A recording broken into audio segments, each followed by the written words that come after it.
नमस्कार, एक बार फिर से स्वागत है आपका स्टडी नाइट में। तो आज की शुरुआत करेंगे कोट ऑफ द डे के साथ। तो क्या कहते हैं कि साधारण और श्रेष्ठ में सिर्फ इतना सा अंतर है कि साधारण उसको चुनते हैं जो आसान है, लेकिन श्रेष्ठ उसे चुनता है जो मुश्किल है। जैसा कि मैं अगर आज अपने टॉपिक की बात करूं, जो लोग यूं ही बस कि पेपर दे दिया, एग्जाम भर दिया, वो क्या करते हैं, एमसीक्यूज को चूज करते हैं। और जो लोग श्रेष्ठ यानी कि उनको पता है कि सिलेक्शन लेनी है, वो क्या करते हैं, वो थ्योरेटिकल पार्ट को पहले चूज करते हैं, यानी कि वो एक कॉन्सेप्ट को लर्न करते हैं। तो आज इसी के साथ एक कॉन्सेप्ट को लर्न करेंगे, फेमस टेम्पल्स ऑफ हिमाचल प्रदेश और उनकी जो शैलियाँ होती है। देखिए, हिमाचल प्रदेश की अगर मंदिरों की शैलियों को समझ लिया जाए तो बहुत ही आसानी से जो है सभी टेम्पल्स को, जो भी एमसीक्यूज जो पेपर में आते हैं, अगर मैं एचपीएसएससी की बात करूं तो सबसे ज़्यादा इनका कोई भी पेपर उठा के देख लीजिए, एक ना एक सवाल जो है मंदिरों और मंदिरों की शैलियों पर होता ही होता है। तो इसी के साथ शुरुआत करते हैं। देखिए, हिमाचल प्रदेश जो मंदिरों की जो वास्तुकला है, उन्हें मंदिरों के छतों के आकार के आधार पर जो है विभिन्न भागों में बांटा जा सकता है। वो किस प्रकार से, वो देखेंगे। फर्स्ट ऑफ ऑल, सबसे पहले हम देखेंगे बंद छत शैली, यानी कि बंद छत शैली क्या होती है, पेंट रूप स्टाइल। ठीक है, यहाँ पर पेंट मत पहनना भाई, ऐसा मत सोचना कि पेंट होती है। ठीक है, तो पेंट रूप स्टाइल की जब बात करता है बच्चे, याद रखना ये होता क्या है। देखिए, जब भी इसे सबसे पुरानी शैली कहा जाता है, सबसे पहले पूछा गया था सवाल कि हिमाचल प्रदेश में मंदिरों की सबसे पुरानी शैली, तो बच्चे सबसे पुरानी शैली इसी को कहा गया है। नंबर 1, सबसे पुरानी शैली क्या है बच्चे, सबसे पुरानी शैली होती है। अच्छा, दूसरी बात, ये जो शैली होती है इसके निर्माण में क्या यूज होता है, तो इसके निर्माण में जो है पत्थर और लकड़ी ज्यादातर यूज होती है। निर्माण में क्या यूज होगा बच्चे, पत्थर और लकड़ी ज़्यादा यूज होती है। क्या यूज होता है बच्चे, पत्थर और लकड़ी जो है ज़्यादातर यूज होती है। नंबर 1, यानी कि दो चीज होगी। तो इस शैली में जो बनाए गए जो मंदिर होते हैं वो क्या होते हैं, उनकी जो छत होती है वो ऊपर से बंद होती है, इसीलिए इसे क्या कहते हैं, बंद छत शैली कहते हैं। यहां पर आप देख सकते हैं ये जो एक मंदिर है, इसमें क्या है, ये जो बच्चे ये जो छत है ये क्या है, एक प्रकार से ये बंद है। तो इसमें जो छत होगी, तो छत का प्रकार क्या होगा बेटा, बंद होता है। छत किस प्रकार की होगी, बंद होगी। मैं कहता हूं इससे रिलेटेड एक भी मंदिर मैं छूटने नहीं दूंगा, और उसके बाद आपका टेस्ट लिया जाएगा। तो सबसे पहले आती है बंद छत शैली, यानी कि पेंट रूप स्टाइल में सबसे पहला जो मंदिर आया हमारे पास, बिजली महादेव मंदिर। तो भैया बिजली महादेव जो मंदिर है वो कहां पर है, ये पूछा गया था। अभी हाल फिलहाल में एक परीक्षा हुई थी, यानी कि वो 2019 में ये वो टेस्ट हुआ था आई थिंक, उसमें पूछा गया था कि बिजली महादेव मंदिर कहां है। सभी ने बोला जी कुल्लू है, लेकिन कुल्लू ऑप्शन में था ही नहीं। तो ये जो मंदिर है यानी कि वो काशीवार गांव, ठीक है, काशवारी भी कहते हैं लोग, काशवारी गांव भी कहते हैं, या फिर इसका दूसरा नाम भी है खराहल। क्या नाम है, खराहल। ये दोनों जो है पेपर में डाले हुए ऑप्शन थे, ये 2 बार ये सवाल आया हुआ है। ठीक है, तो याद रखना। अच्छा, डिस्ट्रिक्ट की अगर बात करेगा, यानी कि इसका जो जिला है बिजली महादेव मंदिर कहाँ है, वह कुल्लू जिले में है। अच्छा, अगर इसका पूछेगा, यानी कि अभी हाइट पर है, तो इसका पूछेगा कि समुद्र तल से इसकी ऊंचाई कितनी है। देखिए, थोड़ा एक्स्ट्रा पढ़ोगे तो शायद आपके लिए ज्यादा बेनिफिशियल रहेगा। समुद्र तल से ऊंचाई कहां से भाई, समुद्र तल से जो इसकी ऊंचाई है वो 2460 मीटर है। कितनी, 2460 मीटर। अब बात करते हैं इसके निर्माण की। कोई भी कमेंट बॉक्स में नीचे बता सकता है अगर आपको पता है इसका निर्माण, क्योंकि किसी भी आपकी किताब में या कोई गूगल आप करेंगे तो उस चीज में आपको इसका निर्माण नहीं मिलेगा। लेकिन मैं अगर बात करूं, अगर इसके निर्माण की बात की जाए, यानी कि किसने इसको बनवाया, तो अराउंड, ठीक है, यानी कि 1600 एडी, यानी कि ईसा पूर्व जो है। और बताया जाता है कि इसे जो है बाय राजा जगत सिंह, किसके द्वारा भाई, बाय राजा जो है जगत सिंह के द्वारा जो है इसे बनाया गया। किसके द्वारा भाई, जगत सिंह के द्वारा जो है इसे बनाया गया। ठीक है, तो यहां पर क्या है, मान्यता क्या है कि हर 12 साल बाद बिजली गिरती है। तो यहां पर पूछा जाता है कि हिमाचल प्रदेश के किस मंदिर में मान्यताओं के अनुसार कि हर 12 साल बाद जो है बिजली गिरती है। तो 12 साल बाद बिजली गिरने का रिकॉर्ड इसी मंदिर के पास है। और वहां पर क्या होता है बच्चे, वो शिवलिंग टूट जाता है, फिर जो मंदिर के जो पुजारी होते हैं उसको क्या करते हैं, यानी कि माखन के साथ जोड़कर उसको बनाते हैं, और वो फिर से कहते हैं कि वो अपना स्वरूप ले लेता है। तो चलिए आगे बढ़ते हैं इसी के साथ, यानी कि जो बंद छत शैली में जो दूसरा मंदिर जो हमारे पास आता है, शक्ति देवी मंदिर। इसे क्या कहते हैं, शक्ति देवी मंदिर या छतराड़ी मंदिर। तो ये बार बार परीक्षा में आता है। क्या कहता है भाई, शक्ति देवी छतराड़ी वाला जो मंदिर है आपका कौन सी डिस्ट्रिक्ट में, अगर आप जानते हैं तो फटाफट से चैट बॉक्स में, यानी कि जो आपकी जो लाइव चैट चल रही है उस पर फटाफट से बता दीजिए। तो इसका क्या करता है, इसका निर्माण पूछता है। सबसे पहली बात बच्चे, इसका निर्माण पूछेगा। तो इसका निर्माण हुआ 780 ईसा पूर्व। कब हुआ बेटे, इसका निर्माण हुआ 780 ईसा पूर्व जो है, यानी कि 7वीं शताब्दी में इसका निर्माण हुआ। अच्छा भाई, निर्माण किसके शासनकाल में हुआ, ऐसा पूछता है। जब भी ऐसा पूछेगा तो बोलना है जो राजा मेरू बर्मन, किसके शासनकाल में, राजा मेरू बर्मन के शासनकाल के दौरान, राजा मेरू बर्मन के शासनकाल में। इतना पता चल गया। अगर इतना कर आप लोग करके आ जाएं तो आपसे सवाल नहीं छूटेगा। तो यहां पर क्या पूछता है कि इस मंदिर का जो निर्माण किया वो शिल्पकार कौन था। तो जब शिल्पकार की बात आएगी, किसकी बात आएगी बच्चे, शिल्पकार की, तो आपने याद रखना गोगा मिस्त्री। कौन सा भाई, गोगा मिस्त्री। क्या नाम था उनका, गोगा मिस्त्री था। इसका एक हाथ नहीं था। ये क्यों प्रसिद्ध था भाई, एक तो ये बात भी कि इसका एक हाथ भी नहीं था। ठीक है, तो शक्ति देवी का मंदिर का आपको पता चल गया। विशेषता क्या है कि लकड़ी से बनी हुई निकासी हुई है। हम कैसे माने कि जी गोगा मिस्त्री यहाँ पर क्या था, कि शिल्पकार था। तो यहाँ पर क्या है कि कारीगरों का प्रतीक के रूप में एक चिड़िया के रूप की आकृति इस मंदिर में जो है क्या है, मंदिर के प्रांगण में कहते हैं कि मौजूद है। तो चलिए इसी के साथ आगे बढ़ते हैं। अगला है हमारे पास लक्षणा देवी, यानी कि भरमौर चंबा। तो इसको कई बार भरमौर की जगह भरमौरी भी दिया होता है कि लक्षणा देवी मंदिर कहाँ है, तो बच्चे कंफ्यूज भी हो जाते हैं। तो भरमौर को भरमौरी भी कह देते हैं, कोई इश्यू नहीं है। अब इसको बोलता है कि लक्षणा देवी भरमौर, यानी कि लक्षणा देवी का मंदिर किस देवी को समर्पित है, ये सवाल पूछा गया था क्लर्क एग्जाम में।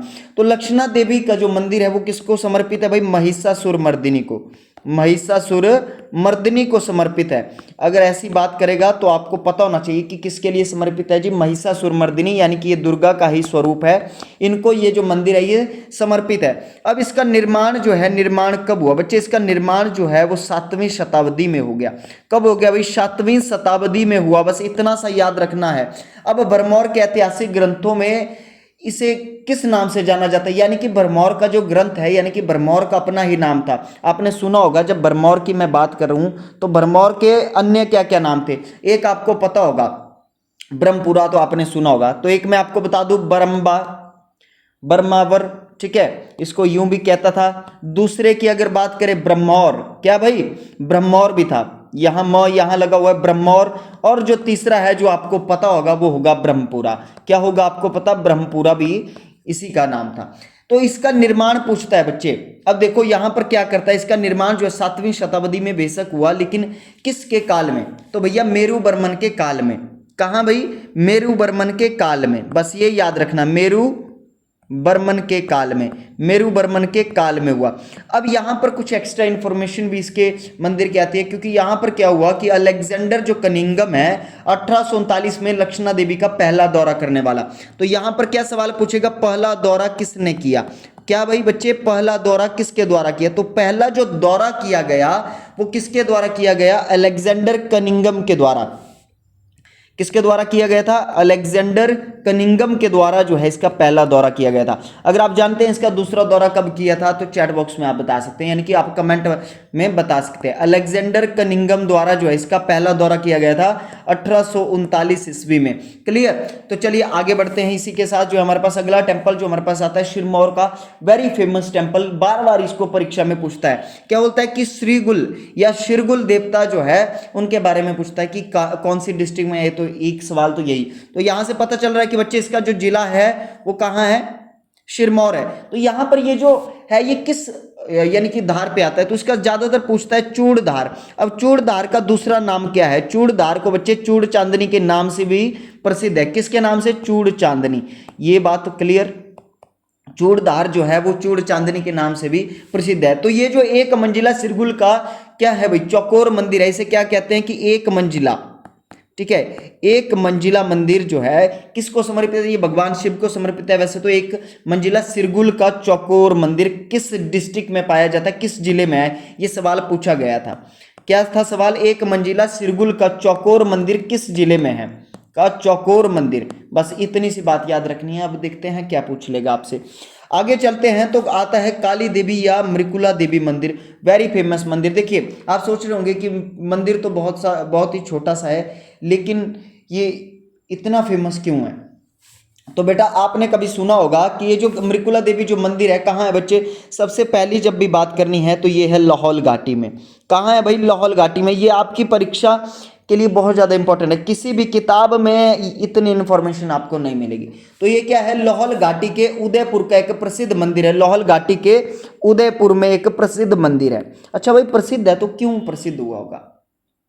तो इसका जो संबंध है, पूछा गया था परीक्षा में कि मृकुला देवी जो मंदिर है उसका संबंध किस युग से है। देखो इसका संबंध जो है, अगर ऐसा फिर से पूछ लेगा आपकी परीक्षा में बेटे, पटवारी में तो पूछेगा ही पूछेगा। संबंध जो है किससे है? द्वापर युग से है।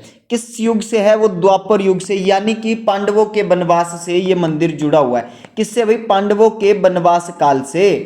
समझ रहे हो? बस इतना सा याद रख लिया तो बन गई बात है। अच्छा अब ये हाइट पे है, लाहौल स्पीति आप जानते हैं ऊंची डिस्ट्रिक्ट है, ऊपर आता है, तो इसकी समुद्र तल से ऊंचाई पूछता है। क्या बोलेगा? इसकी समुद्र तल से जो है इसकी ऊंचाई कितनी है? तो बच्चे इसकी ऊंचाई है 2663 मीटर। इतना याद हो गया। अब इसके बाद क्या पूछेगा? शैली पूछेगा। तो हमें पता है बंद छत शैली में ये बना है, मां काली को समर्पित है। और यहां पर समर्पण की बात आएगी तो महिषासुरमर्दिनी की अष्टभुजाओं वाली मूर्ति है। बच्चे अष्टभुजाओं वाली 8 धातुओं से बनी निर्मित नहीं बोला है, ये सवाल आता है। अगर आप जानते हैं तो बता सकते हैं चैट बॉक्स में कि महिषासुरमर्दिनी की अष्टभुजाओं वाली मूर्ति और 8 यानी कि अष्ट धातु से बनी हुई मूर्ति जो है किस मंदिर में स्थापित है। तो बच्चे ये जो है महिषासुरमर्दिनी को समर्पित है। किसको भाई? महिषासुरमर्दिनी को ये मंदिर जो आपका समर्पित है और 8 भुजाओं वाली देवी है। कितनी भुजाओं वाली? 8 भुजाओं वाली देवी। तो यहाँ पर एक मेला भी लगता है जिसे खप्पर मेला कहते हैं बेटा। अगर मैं मेले की यहाँ पर बच्चे बात करूँ, खप्पर मेला यानी कि उसे देखना जो है, यानी कि श्रद्धालुओं को उसकी देखने की इजाजत नहीं है, माना जाता है इसको देखने से जो है लोगों की आंखों की रोशनी चली जाती है और ये जो है मूर्ति के पीछे जो है वो खप्पर पड़ा रहता है। ठीक है, समझ लो। तो इस घाटी में जो मेला लगता है उसका नाम है बेटे फागली। याद रखना, ये एक्स्ट्रा इंफॉर्मेशन है। कहाँ बच्चे? फागली मेला लगता है। मेला कब लगता है? फागली मेला, यानी कि वो जो खप्पर मेला होता है। ठीक है, खप्पर इस घाटी में हर साल एक मेला लगता है जिसका नाम फागली मेला है। और यहाँ पर एक पत्थर भी पड़ा हुआ है। क्या भाई? पत्थर पड़ा हुआ जिसे कहते हैं डायमंड बजनी पत्थर। ठीक है, इस मंदिर के प्रांगण में स्थित है, जिसे 7 से 8 लोग जो है एक उंगली का इशारा लगाकर उठा सकते हैं अगर उनका दिल साफ हो। अब जो दूसरी जो शैली चल के आती है हमारे पास वो होती है पगोड़ा शैली। कौन सा स्टाइल है? यानी कि पगोड़ा स्टाइल की बात करता है, पकौड़ा नहीं है बच्चे। पगोड़ा स्टाइल की जब भी बात करेगा तो इसमें क्या होता है, जब आपसे ये वाला सवाल पूछेगा पगोड़ा शैली, तो पगोड़ा शैली जो है बच्चे काठमांडू नेपाल से क्या है? इंस्पायर है, ऐसा समझ जाइए। काठमांडू नेपाल। ठीक है, काठमांडू नेपाल पशुपतिनाथ जी का अगर आप कभी मंदिर में जाओगे, विजिट करोगे, one of the most beautiful temple. Reality बता रहे हैं, बहुत ही अच्छा मंदिर है। उसको देखने का जो बड़ी बड़ी जो मूर्तियां लगी है उनको देखने का नज़ारा है वहाँ पर। तो क्या होता है भाई, पगोड़ा शैली जो मंदिर है ये क्या है भाई? नेपाल काठमांडू वाली शैली से प्रभावित है। तो यहाँ पर जो है हमारे जो कुछ डिस्ट्रिक्ट के जैसे कि कुल्लू, मंडी, शिमला, किन्नौर के क्षेत्रों में ज़्यादातर ये मंदिर पाए जाते हैं। अब देखिए पगोड़ा शैली का जो बच्चे ये टेम्पल बताएंगे भाई, ये जो मंदिर है ये कौन सी शैली में निर्मित है, ये तो खैर आपको पता चल गया, लेकिन बताएंगे कि ये टेम्पल कहाँ का है। अब देखिएगा बच्चे, ये जो है हमारे पास पहला जो टेम्पल जो हमारे पास आता है, ठीक है, हिडिंबा देवी मंदिर। कौन सा टेम्पल आता है? हिडिंबा देवी टेम्पल जो हमारे पास आता है वो कहाँ पर है? मनाली में है। कहाँ है बच्चे? मनाली है। कई बार पूछ लेता है परीक्षा में, कुल्लू ऑप्शन नहीं दिया होता है या मनाली ऑप्शन नहीं होगा तो कुल्लू हो जाएगा। मनाली यानी कि कुल्लू जिला में है। कहाँ है बच्चे? कुल्लू के जिला में है, यानी कि कुल्लू जिला है, सॉरी, कुल्लू के मनाली में है। तो हिडिंबा देवी का संबंध पूछता है। क्या पूछता है बच्चे? इसका जो है संबंध पूछता है। देखो बेटा संबंध पूछेगा तो ये संबंध किसके साथ है? भीम की पत्नी के साथ। किसकी पत्नी के साथ? भीम की पत्नी के साथ। इतना पता चल गया, इतना काम हो गया तो भैया आपका काम बन गया।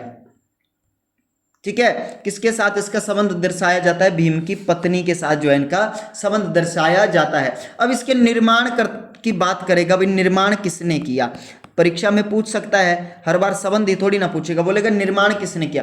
तो बेटा इसका जो निर्माण किया वो राजा बहादुर सिंह।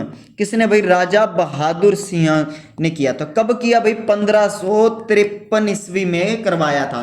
पगोड़ा शैली में निर्मित है। तो यहाँ पर एक वार्षिक मेला लगता है। क्या लगता है? एक वार्षिक मेला भी लगता है। फटाफट से बताएंगे। वेरी गुड वेरी गुड, अगर आप लोग जानते हैं तो बताइए, फटाफट से बताइए। तो यहाँ पर क्या लगता है कि एक वार्षिक मेला भी लगता है जो कि प्रसिद्ध है, यानी कि डुंगरी मेला मेला भी उसे कहते हैं, वार्षिक मेला होता है। वो कितने दिन तक चलता है ये पूछा गया था, तो 3 दिन वाला मेला, 3 दिन तक जो है ये मेला चलता है। पूछता है कि कौन से मैदान में होता है, मैदान पूछेगा तो बेटा मैदान कौन सा है भाई, डुंगरी मैदान। कौन सा बच्चे, डुंगरी खुद का मैदान है, डुंगरी मैदान में जो है ये मेला लगता है, ठीक है।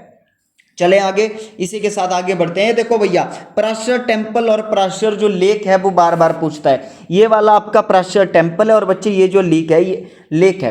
अब यहाँ पर क्या है, ये टापू तैरता है, कभी ये यहाँ जैसे आ जाएगा बच्चे, कभी ये यहाँ, तो कहता है फ्लोटिंग टापू, ठीक है। तो फ्लोटिंग रहता है, यानी कि कभी इधर हो जाता है कभी इधर हो जाता है, समझ रहे हो, तो इसको भी पूछ लेता है। तो ऋषि पराशर की बात करते हैं। तो पराशर मंदिर जो है वो आपका मंडी यानी कि पंडो में है। अभी हाल फिलहाल में यानी कि 2022 में एक पेपर हुआ आपका, आई थिंक वो क्लर्क का था कि कौन सा था, आईटी वगैरह का, उसमें लिखा था कि पराशर मंदिर जो है निम्नलिखित में से किस स्थान पर है। तो भाई वहां पर सभी लोगों ने याद किया है कि ये मंडी में है, और मंडी ऑप्शन में नहीं दिया, लेकिन वहां ऑप्शन में था पंडो। और इसी तरह शिकारी देवी का भी पूछा गया, तो शिकारी देवी आपकी मंडी में आती है, लेकिन वहां मंडी ऑप्शन नहीं, ऑप्शन था सुंदरनगर। तो भैया सुंदरनगर के, अब सुंदरनगर मंडी में पड़ता है, आप ऑप्शन उसको टिक करके आ जाओ। आधे लोगों ने उसको गलत कर दिया, अभी पता नहीं कौन सी शिकारी देवी पूछ लिया है। तो अब बेटा जो सवाल होते हैं वो ट्रिकी होते हैं, उनको समझने की आवश्यकता होती है। जब पराशर टेम्पल की बात करेगा तो पराशर टेम्पल जो होता है वो मंडी यानी कि पंडो में, कहाँ भाई, मंडी के पंडो में है, ठीक है, मंडी पंडो में है। और अगर इसकी मैं बात करूं, ये जो बना कब भाई, 1346 ईस्वी में। कब बच्चे, 1346 ईस्वी में। किसके द्वारा बनाया गया ये अगर पूछेगा तो बोलना है राजा बाणसेन ने इसको बनवाया। किसने बनवाया, राजा बाणसेन। अब ये जो झील है इसकी परिधि पूछता है, इसकी परिधि कितनी है। जब ये सवाल पूछेगा किस झील की परिधि पूछता है मीटर्स में, तो बच्चे 300 मीटर की परिधि है इसकी, ये भी सवाल पूछा गया था। तो पराशर ऋषि की जो पिंडी है यानी कि जो मूर्ति है वो पत्थर की है, ठीक है। तो 12 साल बनाने में लगे थे, दंत कथाओं के अनुसार कहा जाता है। परीक्षा में पूछा गया सवाल, दंत एचएस की परीक्षा थी आई थिंक, उसमें पूछा गया है। दंत कथाओं के अनुसार जो है हिमाचल प्रदेश के किस मंदिर को बनने में लगभग 12 साल लगे। तो इस मंदिर को बनने में लगभग 12 साल का समय लगा, 12 साल का समय जो है इस मंदिर को बनने में लगा, दंत कथाओं के अनुसार। किसके अनुसार भाई, दंत कथाओं के अनुसार, स्टडी नाइट के अनुसार नहीं, दंत कथाओं के अनुसार। चलिए आगे बढ़ते हैं। आगे आता है हमारे पास आदि ब्रह्मा मंदिर। भाई ये बड़ा फेमस है, आदि पुखरा भी इसे कहते हैं, क्या ऐसे भी लिखा होता है, आदि पुखरा मंदिर। कहाँ है बच्चे, ये देखो, ये आपके पास टेम्पल है ताकि आपको याद रहे। तो ये जो आदि पुखरा मंदिर है ये भैया किस भगवान को समर्पित है। जब भी ऐसी बात करेगा तो ये भगवान ब्रह्मा को समर्पित है। किसको समर्पित है, भगवान ब्रह्मा को समर्पित है। किसको समर्पित है भाई, भगवान ब्रह्मा जी को जो है ये आपका जो मंदिर है ये समर्पित है। अच्छा, ये है कहाँ, जब भी ऐसा पूछेगा कुल्लू में है, तो लेकिन कौन से गांव में भैया, खारबिन कुछ इस तरह से आता है, ठीक है। अगर कभी गलत नाम ले लेंगे तो आप क्षमा करना। खारबिन गांव में जो है यानी कि कुल्लू जिले में ये पड़ता है, ठीक है। अगर गलत बोलेंगे तो इतना तो चल ही सकता है कि क्षमा कर दोगे, ठीक है। तो यहाँ पर क्या होता है कि यहाँ पर भी एक महोत्सव होता है, पशाकोट और हुरंग नारायण देवताओं के साथ जो है ये मंडी शिवरात्रि में भी भाग लेते हैं। इतना कर इनका पूछा ज्यादा है, ज्यादातर नहीं पूछता है। अब बात करते हैं जिसके बारे में पूछता है, मनु मंदिर, यानी कि जो कि सांसर कुल्लू में जो मंदिर जो स्थित है आपका, इसके बारे में पूछ लेता है। कहां पर है भाई, सांसर यानी कि कुल्लू में जो है ये मंदिर स्थित है। यहां से एक बात याद रखनी, इसको बोलता है कि किस नदी के तट पर है। तो बच्चे ये जो मंदिर है आपका ब्यास नदी के तट पर स्थित है। कहां बच्चे, ब्यास नदी के तट पर स्थित है। नंबर 1 ब्यास नदी के तट पर स्थित हो गया। अच्छा, दूसरी बात, दंत कथाओं के अनुसार जो है मनु जो है संसार का पहला मनुष्य, क्या कहा जाता है, संसार का पहला मनुष्य। बच्चे लिखते चलोगे संसार, इसका अगर आपको पीडीएफ चाहिए होगा आपको पीडीएफ मिल जाएगा हमारी वेबसाइट पे, लिंक आपको डिस्क्रिप्शन बॉक्स में दिया है। तो संसार का पहला मनुष्य इसको कहा जाता है कि इनके जो है पांव पड़े थे। तो ठीक है, क्या पड़े थे भाई, यहाँ पर पांव पड़े थे, यानी कि मंदिर में जो है मनु के धरती पर पड़े जो है पहले कदम की छाप है। बस इतना सा याद रखना है, ठीक है। कहा जाता है कि इस मंदिर को जो है भगवान ब्रह्मा ने बनाया था। किसने बनाया था भाई, भगवान ब्रह्मा के द्वारा इस मंदिर को बनाया गया है, ये कहा जाता है। अब दंत कथाओं के अनुसार भी कहा जाता है, अब वहां के लोगों की मान्यता भी है।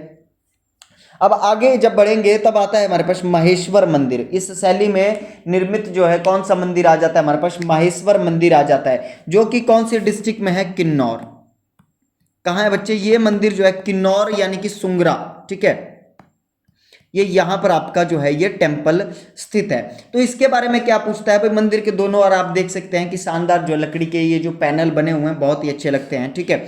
अब हमारे पास जो आगे आता है वो है त्रियुगी नारायण मंदिर। कौन सा भाई, त्रियुगी नारायण मंदिर दियार कुल्लू में स्थित। कहाँ भाई, दियार कुल्लू में जो है ये स्थित है, ठीक है भाई। इतना सा अगर आपसे पूछेगा, वैसे सुखदेव ऋषि वगैरह के बारे में भी पूछ लेता है, महर्षि वेदव्यास जो है, ठीक है, जैसे कि मंडी में जो पड़ता है, मंडी धटी उन्हें कहा जाता है, मंग्याल भी उन्हें कहते हैं, जी के वो पुत्र हुआ करते थे, ठीक है। ये सुखदेव ऋषि मंदिर जो है मंडी की अगर मैं बात करूं, चलिए आगे बढ़ते हैं। अब दूसरा जो टेम्पल देखेंगे हम, यानी कि जो शैली देखेंगे वो है बच्चे गुवंदकार शैली। कौन सी शैली, गुवंदकार शैली। अब देखो गुवंदकार शैली क्या होती है। अब जब भी आपसे गुवंदकार शैली को दूसरा नाम पूछेगा, इसे जो है सिख शैली भी कहा जाता है। क्या कहा जाता है बच्चे, इसे सिख शैली के नाम से भी ये प्रसिद्ध है। किस नाम से प्रसिद्ध है, सिख शैली के भी नाम से ये जो है प्रसिद्ध है।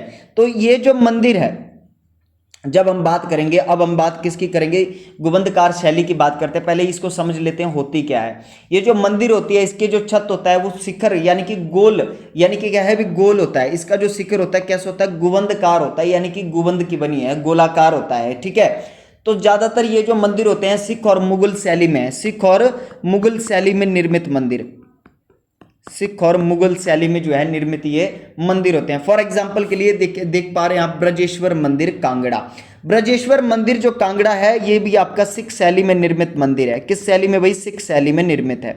अब क्या पूछता है इसको, महमूद गजनबी ने इसको कब लूटा।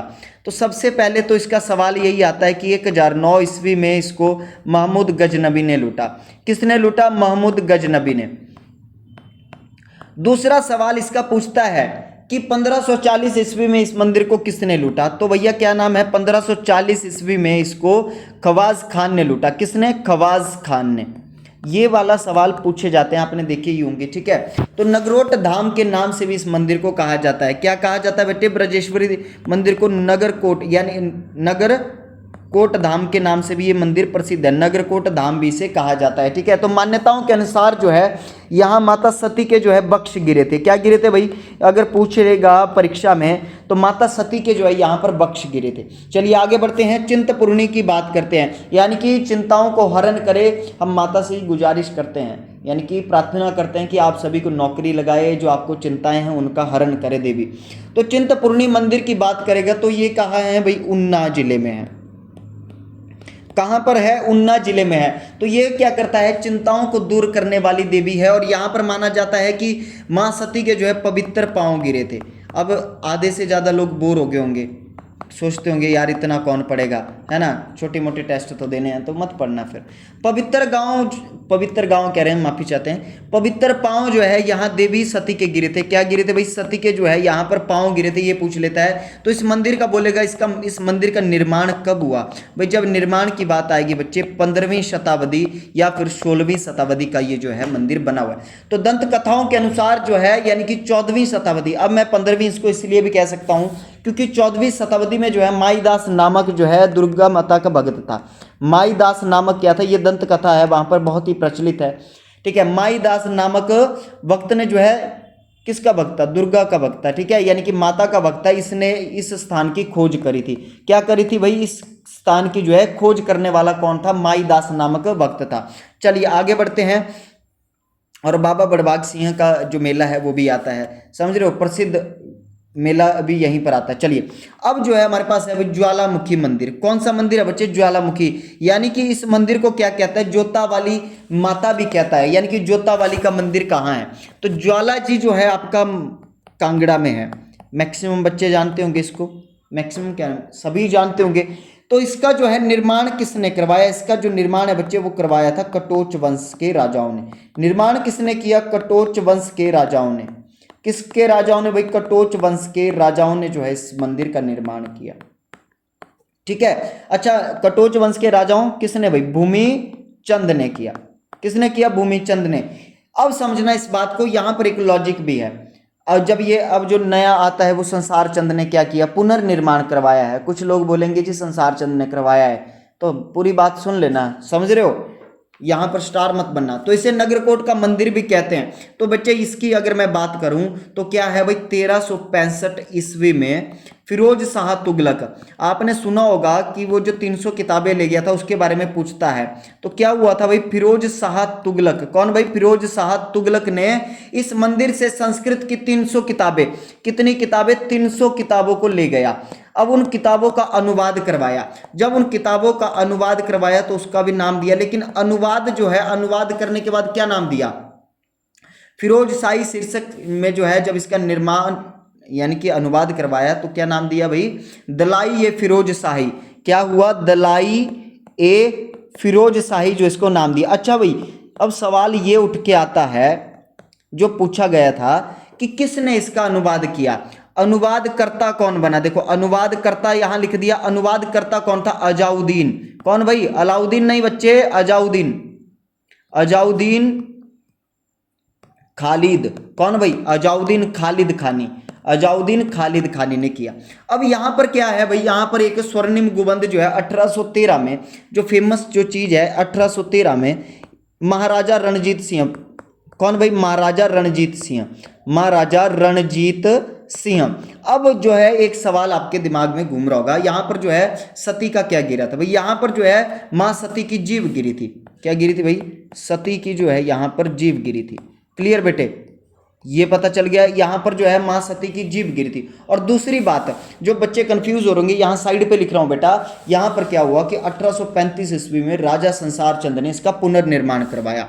कब करवाया, 1835 ईस्वी में पुनर्निर्माण यानी कि पूर्ण रूप से निर्माण हुआ। पूर्ण निर्माण किसने करवाया, राजा संसार चंद ने, किसने करवाया भाई, संसार चंद ने, ये लिख दिया पूरा। अब मत भूलना किसने भाई, संसार चंद ने। बोलता है कि यहाँ पर जो सोने का छत्र अकबर ने चढ़ाया था 1.25 मन यानी कि लगभग 50 किलो का चढ़ा हुआ है। अब जो सवाल आता है, टारना देवी मंदिर, वेरी वेरी फेमस मंदिर, क्यों, क्योंकि यहाँ पर एक लड़ाई हुई जिसके कारण से ये मंदिर को स्थापित किया। अब बेटा यहाँ पर क्या पूछता है, इसे कहा जाता है कि मंडी रियासत की विजय का प्रतीक किस मंदिर को माना गया है। HPHS की जो परीक्षा होती है उसमें पूछा गया, तो इसे क्या कहते हैं, इसे कहा जाता है बच्चे मंडी रियासत की विजय का प्रतीक। कौन सी भाई, मंडी रियासत की विजय का प्रतीक। लेकिन सर किससे विजय हुई और ऐसा क्या हुआ था वहां पर, तो मंडी रियासत की विजय का प्रतीक इसे कहा जाता है। क्या कहा जाता है भाई, मंडी रियासत की विजय का प्रतीक। अब बच्चे बात को समझना क्यों उसे कहा गया। देखो बच्चे, जो टारना देवी का जो मंदिर है इसे श्यामा काली मंदिर कहते हैं। टारना तो बच्चे पहाड़ी है, टारना देवी का नाम नहीं है, टारना एक पहाड़ी है। तो इस माता का नाम क्या है, श्यामा काली। अब भैया काली के पीछे भी कुछ एक राज लगा हुआ है, क्या भाई, श्यामा काली मंदिर। तो यहां पर इस लॉजिक को समझना कि 1650 ईस्वी की बात है। कब की बात है भाई, 1650 ईस्वी की बात है कि मंडी के राजा जो है जीत सेन, ठीक है, मंडी के राजा जो है इनके बीच युद्ध हुआ था। किस किस के, मंडी और सुकेत के राजा। मंडी के राजा श्याम सेन ने सुकेत के राजा जीत सेन से युद्ध किया, ठीक है। 1650 ईस्वी में मंडी के राजा, कौन भाई, मंडी के राजा, क्या नाम था मंडी के राजा का, नाम था भाई श्याम सेन। क्या नाम था भाई, श्याम सेन। और जो है सुकेत, यानी कि सुकेत आज का इसका नाम है सुंदरनगर, पहले इसको बनेड़ के नाम से भी जानते हैं, ठीक है। तो सुकेत के राजा, क्या भाई, सुकेत के राजा जो है जीत सेन से युद्ध किया था। अब समझना इस बात को, श्याम सेन और जीत सेन आगे, इनके बीच युद्ध हुआ था। किसको लेकर, काले रंग को लेकर भाई, काले रंग को लेकर जो है युद्ध हुआ। हमारे मंडी वाले राजा थोड़े काले थे तो भैया युद्ध हो गया काले रंग को लेकर। तो यहां पर जो लड़ाई जो हुई थी वो किस मैदान में हुई थी ये भी पूछा गया था। उसी परीक्षा में सेम उसके नीचे ये सवाल था भैया, पीसीएस में ऐसे सवाल आते हैं। तो लड़ाई जो हुई थी वो वर्तमान में जो बल घाटी जिसको आप जानते हैं बल घाटी, वहां हुई थी। तो लोहारा का मैदान, आजकल वो जो लोहारा है उसे लोग शायद आई थिंक लोहारडा कहते हैं। कोई बच्चा यहाँ मंडी से होगा, बल से होगा तो बता सकते हैं, सबसे अमीर होते हैं, बालड़ भी बोलते हैं इन्हें। तो मंडी की बल घाटी जिसे जानते हैं यानी कि लोहारा के मैदान में ये लड़ाई हुई थी। और जब जीतने के फलस्वरूप जो इसने माता का क्या किया था, यानी कि काले रंग की जो मूर्ति है तो उसका निर्माण करवाया था कि अगर मैं जीत जाऊंगा तो मैं जो है मूर्ति बनवाऊंगा। क्लियर। आगे देखिए बच्चे, नैना देवी मंदिर, आई होप कि आप यहाँ पर विजिट भी किया होगा आपने। तो नैना देवी मंदिर जो है आप जानते हैं कि बिलासपुर में है। तो यहाँ कौन आएगा, चंद वाले आ जाएंगे। तो भैया कौन, बीरचंद। किसने, बीरचंद ने किया। क्या किया, बीरचंद ने निर्माण किया। किसने किया भाई, बीरचंद के द्वारा जो इस मंदिर का निर्माण करवाया गया। अब यहाँ पर पूछता है कि नैना देवी जो है शक्तिपीठ है, तो यहाँ क्या गिरा, तो यहाँ माँ सती के जो है नयन गिरे थे। क्या गिरे भाई, नयन गिरे। ये बात पता चल गई आपको, पता चल गई कि नहीं चली। होप सो कि पता चली गई होगी। अब उसके बाद आता है कामेश्वर मंदिर। कौन सा मंदिर? कामेश्वर मंदिर जो है निर्माण जो है इसका भाई साहिल वर्मन जी के द्वारा करवाया गया। किसके द्वारा? साहिल वर्मन जी के द्वारा करवाया गया। थोड़ा स्पीड पकड़ लेते हैं, है ना। और चंबा में ये स्थित है। साहिल वर्मन है तो भाई चंबा में तो होगा ही। अब इसके बाद जो हमारे पास जो है चौथी शैली जो आती है वो है स्तूपाकार शैली। कौन सी शैली आती है बच्चे? स्तूपाकार शैली। अब इसको समझना, पिरामिडल जो स्टाइल होता है वो कैसा है, यानी कि पिरामिड आकार की होती है। किस प्रकार की भाई? Pyramid type. क्या बच्चे? पिरामिड आकार की जो है शैलियां होती है। जैसे कि मैंने अभी आपसे एक सवाल भी पूछा था। तो इस शैली में बने अधिकतर जो मंदिर है, कहा जाता है कि वो जुब्बल यानी कि शिमला वाले क्षेत्रों में स्थित है। कहाँ भाई? जुब्बल वगैरह यानी कि शिमला वाले मंदिरों में स्थित है। तो ये जो टेम्पल जो आपको दिख रहा है बच्चे, ये है मंदिर हटकोटी मंदिर। बहुत ही फेमस मंदिर है, वेरी ब्यूटीफुल मंदिर, समझ रहे हो। कहाँ है भाई? शिमला के हटकोटी जो मंदिर है, इसको बार बार पूछता है। तो भाई ये कहाँ है? देखो बच्चे, शिमला। कहाँ है भाई? शिमला नंबर 1। बोलेगा कहाँ जैसे है, तो रोहड़ू में है। अब पूरे शिमला में थोड़ी ना है, तो रोहड़ू तहसील में है। तो भैया इस मंदिर का निर्माण जो है 7वीं शताब्दी। कब भाई? 7वीं शताब्दी में जो है इस मंदिर का निर्माण हुआ। कब हुआ? 7वीं शताब्दी का निर्माण हुआ है। और ये जो मंदिर है किसको समर्पित है ये पूछा गया था। तो ये बच्चे महिषासुरमर्दिनी नायब तहसीलदार में सवाल पूछा गया था कि हिमाचल प्रदेश की किस देवी का जो मंदिर है, यानी कि जो कि महिषासुरमर्दिनी को समर्पित है और अष्टभुजाओं वाली, ठीक है, और अष्ट धातु से बनी हुई। तो महिषासुरमर्दिनी की मूर्ति है यहाँ पर अष्टभुजाओं वाली, अष्ट धातु से निर्मित। कौन सी भाई? अष्टभुजाओं वाली अष्ट धातु की प्रतिमा है। अष्टभुजाओं वाली अष्ट धातु की प्रतिमा है, अष्ट धातु की प्रतिमा। इतना समझ आ गया बच्चे? आई होप कि आपको समझ आ रहा होगा। तो ये पूछता है कि ये जो महिषासुर यानी कि जो शिमला का हटकोटी मंदिर है ये किस नदी के किनारे है, यानी कि तट पर है। तो पब्बर नदी के दाहिनी ओर इस मंदिर को पूछा जाता है। क्या भाई? पब्बर नदी के दाहिनी ओर जो है। अब इसका निर्माण जो है किसने करवाया, ये इंपॉर्टेंट हो जाता है। तो बच्चे इसका जो कनेक्शन है वो कहा जाता है पांडवों के द्वारा है, पांडवों से है। तो इसका निर्माण जो है पांडवों द्वारा करवाया गया है। यही इंफॉर्मेशन जो इसकी आती है, पांडवों द्वारा करवाया गया। किसके द्वारा? पांडवों द्वारा जो है इसका निर्माण करवाया गया। आगे बढ़ते हैं महासु। अब भैया इनको न्याय के देवता भी कहा जाता है। महासु को बोलता है हिमाचल प्रदेश के न्याय के देवता के नाम से कौन से प्रसिद्ध हैं, तो इन्हें कहा जाता है न्याय के देवता। इसलिए इनका सवाल आता है क्योंकि इनको बोलता है न्याय के देवता। तो भगवान भोलेनाथ का ही इनका एक स्वरूप है। चलिए आगे बढ़ते हैं। अब हमारे पास जो 5th है वो आती है बच्चे शिखर शैली। कौन सी शैली आ जाती है? शिखरा स्टाइल, यानी कि शिखर शैली की जब बात करते हैं तो इसमें क्या होता है, यहाँ पर आप थोड़ा सा एक आइडिया लीजिए, टेम्पल से आप आइडिया ले सकते हैं कि ये जो शैली होती है किस प्रकार की होती है। तो देखो बच्चे, ये जो शिखर शैली जो होती है आपने सुना होगा, जैसे कि मसरूर रॉक कट टेम्पल वगैरह भी आप अगर विजिट किया है आपने तो वहां पर आपने देखा होगा। क्लियर? तो ये होता है शिखर स्टाइल में क्या होता है, ये जो मंदिरों का जो ऊपरी जो हिस्सा होता है, ये जो ऊपरी जो हिस्सा है यानी कि छत जो है ये पर्वत की चोटी की तरह होता है। किस की तरह होता है? यानी कि पर्वत की चोटी की तरह होता है। यहां पर आपको देखने को मिल रहा होगा। चलिए पहला देखते हैं, हमारे पास है मसरूर रॉक कट मंदिर। भाई ये कहां पे है? नगरोटा, कांगड़ा तो जाएंगे ही, नगरोटा, आगे सुरिया नामक स्थान पे, नगरोटा सुरिया नामक स्थान, ये वाला बच्चे परीक्षा में आता है। तहसील बोलेगा देहरा नामक स्थान पर, तहसील अगर बात करेगा तो हम देहरा कर देंगे। अच्छा बोलेगा किसको समर्पित है, यानी कि समर्पित है बच्चे शिव को समर्पित है। किसको समर्पित है? शिव को समर्पित है,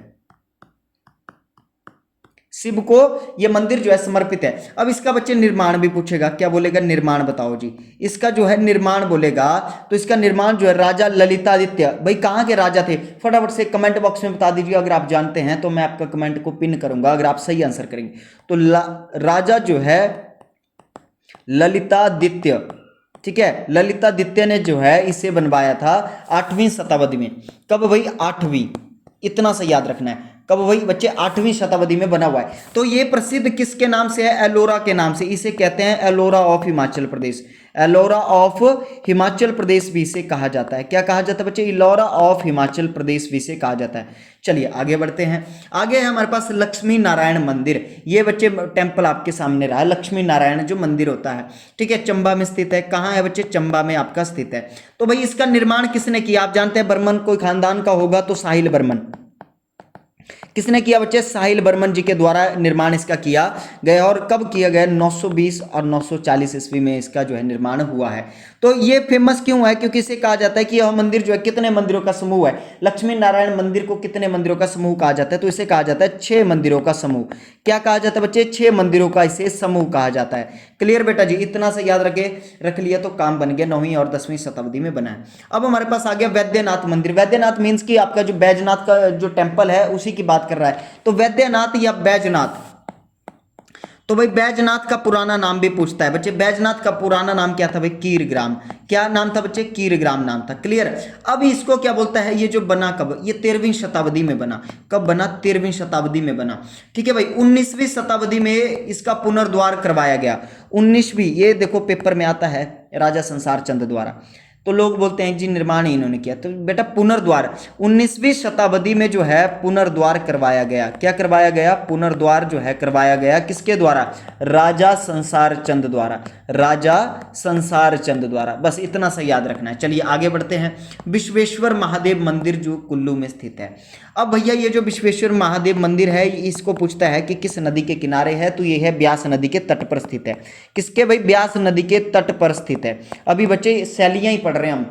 सोचिए मंदिर हैं अभी लगभग 30 से 32 मंदिर जो कि पूछे जाते हैं परीक्षा में, उनको पढ़ना पड़ेगा। हम तो इसी तरह से पढ़ाते हैं। ये स्टडी नाइट फाउंडेशन बैच है, अगर आप ज्वाइन करना चाहते हैं आप कर सकते हैं। तो भाई ब्यास नदी के तट पर जो ये मंदिर स्थित है। तो इतिहास क्या कहता है इसका कि 9वीं शताब्दी में जो है ये मंदिर बना हुआ है। और ये भी क्या है? पत्थर की नक्काशी हुई है, पिरामिड टाइप की शैली है। यहाँ कहा जाता है कि भगवान जो है शिव और पार्वती की एक बड़ी योनि और जो मूर्ति जो है यानी कि जो शिवलिंग जो है वो स्थापित है। ठीक है, तो ये ऐसा कहा जाता है। तो चलिए आगे बढ़ते हैं। इसी के साथ आगे हमारे पास आता है यानी कि समतल छत शैली। क्या भाई? समतल छत शैली क्या होती है? फ्लैट रूफ स्टाइल की बात करता है। ठीक है, किसकी बात करेगा? फ्लैट रूफ स्टाइल की बात करेगा।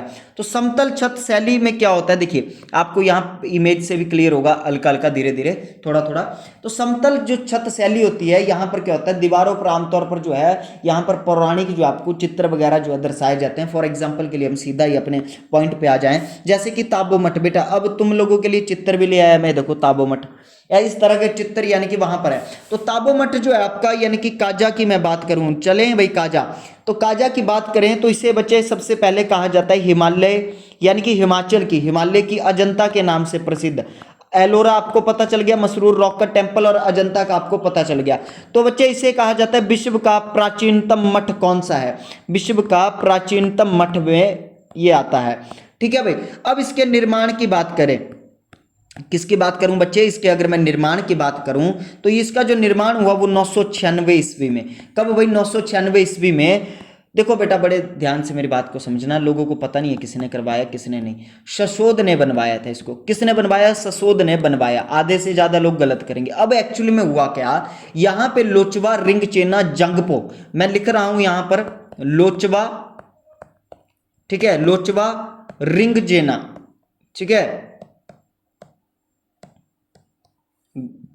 जंगपो, ये एक बहुत ही ज्यादा क्या थे भाई? विद्वान थे जो इन्होंने गुम्पा की स्थापना करी। इन्होंने क्या किया? इन्होंने गुम्पा की स्थापना वहां की। ये जो ताबो मठ जो आपको देख, गुम्पा की स्थापना किसने करी बच्चे?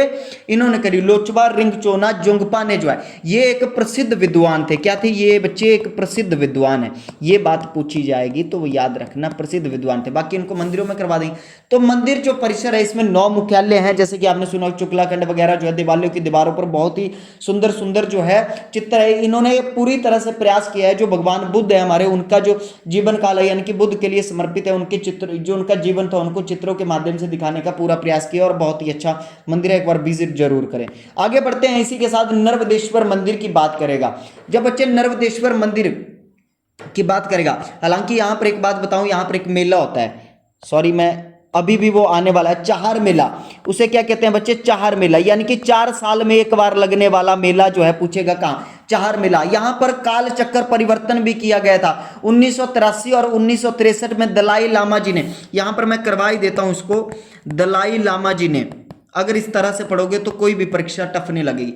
दलाई लामा जी ने बच्चे यहां पर क्या किया? काल चक्र परिवर्तन क्या किया था अपना? काल चक्कर परिवर्तन के लिए भी ये प्रसिद्ध है भाई। काल चक्कर परिवर्तन किसके द्वारा किया गया? दलाई लामा जी के द्वारा किया गया। कब किया गया? 1983 और 1963। बस इतना सा याद रखना, देख लेना, कोई भी सवाल आपसे छूटेगा नहीं। अब हमारे पास आता है बच्चे नर्मदेश्वर मंदिर सुजानपुर टीरा। ये देखो बच्चे, क्या भाई सुजानपुर किले का जो आता है नर्मदेश्वर मंदिर आता है सुजानपुर टीरा। तो भाई इसकी जो स्थापना है, पहली बात तो बच्चों में पता ही नहीं होता उनको कुछ भी, इसकी जो स्थापना है कांगड़ा रियासत के कटोच वंश द्वारा हुई। कटोच वंश द्वारा, कहां की भाई? कटोच वंश द्वारा स्थापना हुई इनकी, कांगड़ा रियासत के कटोच वंश। किसके द्वारा? राजा अभय चंद। राजा अभय चंद किसने बच्चे? राजा अभय चंद ने। कब करी भाई? अगर ऐसा पूछेगा 1748 ईस्वी में की थी। 1748 ईस्वी में की थी। अब देखो बच्चे, पहले समझो नर्मदेश्वर मंदिर को जब आप समझोगे, ये जो आप क्या समझ रहे हो, अब समझना इसको, ये जो कटोच वंश का जो ये जो किला है, इसलिए इसको साइड कर दिया। सुजानपुर टीरा की अगर मैं बात करूं, सुजानपुर टीरा की स्थापना किसके द्वारा की गई? स्थापना हुई कांगड़ा रियासत के कटोच वंश द्वारा। राजा अभय चंद ने 1748 ईस्वी में इसकी स्थापना करी। अब आती है नर्मदेश्वर मंदिर जो है, ये बनाया गया था 1823 ईस्वी में। कब बनाया गया बच्चे? ये 1823 ईस्वी में बनाया गया। तो अब सुजानपुर किले के बारे में बात कर लेता है। कई बार बोलता है इसमें जो मंदिर है, ठीक है, यहां पर क्या है, गौरी शंकर मंदिर भी है, 1793 ईस्वी में स्थित है। ठीक है, अगर इस तरह का जो सवाल आएगा तो आप उसको कर लोगे। चलो मैं यहीं पर करवा देते हैं, गौरी शंकर मंदिर। गौरी शंकर मंदिर जो है, ठीक है, ये भी पूछ लेता है भाई 1793 ईस्वी में ईसा पूर्व जो है इसकी स्थापना हुई। ये किले के अंदर जो मंदिर है। ठीक है, अब चलिए, अब आता है हमारे पास बच्चे फेमस टेम्पल ब्रज स्वामी मंदिर नूरपुर। क्या बोलता है भाई? ब्रज स्वामी जो है नूरपुर मंदिर की जब बात करेगा, इंपॉर्टेंट है, बहुत ज्यादा इंपॉर्टेंट है, क्योंकि इसको भी पूछ लेता है। तो भाई इसके बारे में क्या है, ये जो देखो भगवान कृष्ण की भक्त मीरा जी को समर्पित है। ये बोलता है ये मंदिर किसको समर्पित है? मीरा जी। किसको भाई? मीरा जी को। तो मीरा जी जो है भगवान की अनन्य भक्त है। क्या भाई? भक्त, भगवान कृष्ण की भक्त, यहां लिख दिया, भगवान कृष्ण की भक्त को जो है ये मंदिर समर्पित है। तो नूरपुर किले में स्थित है भाई, ये भी कहां भाई? नूरपुर किले में स्थित, ऐसा पूछेगा, नूरपुर किले में स्थित मंदिर। अब बच्चे यहां पूछता क्या है? ये नहीं पूछेगा कि किस किले में, यहां पूछता है कि किस मंदिर में भगवान कृष्ण और मीरा की मूर्तियों को एक साथ पूजा जाता है। तो यहां पूजा जाता है, एक साथ पूजा की जाती है। क्या की जाती है? एक साथ पूजा की जाती है, भगवान कृष्ण और मीरा की पूजा की जाती है। अब समझो बेटा, ये जो भगवान कृष्ण की जो मूर्ति है वो कहां से आई? वो चित्तौड़गढ़ से आई। कहां से आई बेटा? चित्तौड़गढ़। अब बेटा याद रखना, चित्तौड़गढ़ राजस्थान। तो पूछता है कि भगवान कृष्ण की जो मूर्ति है, जो काले संगमरमर की मूर्ति है, वो किस शैली में बनी है? तो भाई वो राजस्थानी शैली में बनी हुई है, और इसे नूरपुर के राजा द्वारा लाया गया था। राजस्थानी शैली में काले संगमरमर की मूर्ति है। किस तरह की मूर्ति है? काले संगमरमर की मूर्ति, काले संगमरमर की मूर्ति है। ये वाली चीज पूछेगा। इसके अलावा बच्चे ऐसा नहीं है कि कुछ और पूछेगा। तो यहां पूछता है मीराबाई की जो मूर्ति है, तो जो मीराबाई की जो बच्चे मूर्ति है वो अष्ट धातु की मूर्ति है। किस प्रकार की मूर्ति है भाई? अष्ट धातु की मूर्ति है। किस प्रकार की मूर्ति बच्चे? अष्ट धातु की जो है मूर्ति है। तो यहां पर ये जो मंदिर है अभी जो है पुरातत्विक विभाग के अधीन है। किसके अधीन है? पुरातत्विक विभाग के अधीन है। आई होप कि आपको यहां तक जो है समझ आया होगा। अगर आप डीप पढ़ने वाले बच्चे हैं, अगर आपको डीप कॉन्सेप्ट अच्छे लगते हैं तो आप ज्वाइन कर सकते हैं हमारा पटवारी फाउंडेशन बैच। लिंक जो आपको डिस्क्रिप्शन बॉक्स में मिल जाएगा। Thank you. जय हिंद, जय हिमाचल।